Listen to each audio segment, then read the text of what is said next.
Hey everybody, Matt Smith here with BASF. I'm an agricultural solutions advisor in Northwest North Dakota and Eastern Montana. And today we're going to go through our hybrid lineup and we'll talk about specifics on all the hybrids we sell in this area. And the first one I want to start out with is one that you'll most likely be familiar with or have grown before. It's the most widely grown hybrid in this area, and that's L233P. It's a good early maturity, and it's got the pod shatter trait in there as well. And you'll notice, nice thing about 233P is it's early. You pan out here, you'll notice the flowering compared to some of these other hybrids. I'll show you today. It's a little farther along. It's at good early maturity, and it beats the heat. We've had great success with 233 in the past, and what we want to focus on with 233 in this area is we want it still to be part of your farm, but we don't want it to be all of your farm. We want a mix of 233 and some of the other great characteristics from the hybrids, the other hybrids I'll show you here today. This hybrid is L340PC. If you're looking for a direct replacement to 233 as far as plant stature, similar maturity, but you want that added genetic package that we get out of our 300 series hybrids, 340 is going to fit the bill for you. It's got a nice early mid maturity. I know it's a 4, but it'd be an early 4. And again, if you like 233, you're really going to like 340. This hybrid is L343PC, and this is a new one for this year. We've got it in all our DSTs. We're going to go full commercial with this hybrid this year. It looks good out here today, and we're going to see what we get out of it for yield data.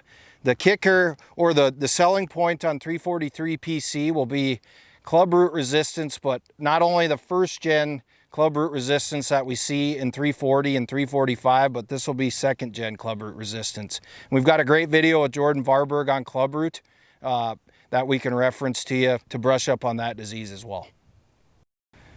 This hybrid is LR344PC.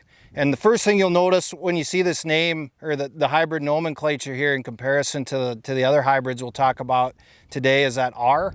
And that R stands for Roundup TrueFlex in addition to Liberty on the herbicide tolerance. So we've got a stacked hybrid here. And in addition to the herbicide flexibility and the stacked trait, we've just got a good looking hybrid for Northwest North Dakota and Eastern Montana. It's our earliest 300 series hybrid. You'll notice by the flowers out here, it's maturing faster than the hybrid next to it. And for this area, that's typically a good thing. So we like what we see out of 344.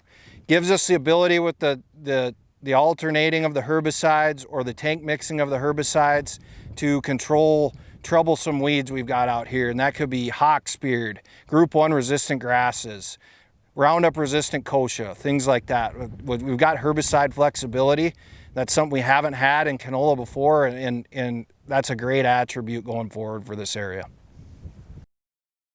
This hybrid is L345PC, and overall this is my top pick for my favorite hybrid in Northwest North Dakota and Northeastern Montana. And there's a couple reasons for that. And the first one is, if we get really offensive yield situations, 345 is always at the top of our DST yields. And we see it coming in very well in that regard in those offensive situations.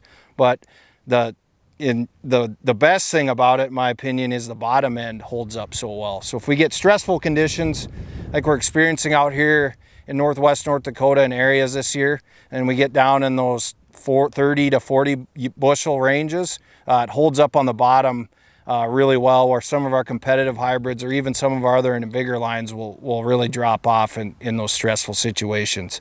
It's a big hybrid, so if we're seeding less than the recommended rate, or if we're using a planter, or if we get some flea beetles earlier, any stress on the plant that reduces our stand, this hybrid, since it's so big, fills in well and performs really well in a low plant population. So we get down in that 5 to 6 plants per square foot range, 345 is really going to shine. It's got first generation clubroot resistance. It's got the pod shatter. It is a later maturity, but we don't want to focus on that too much.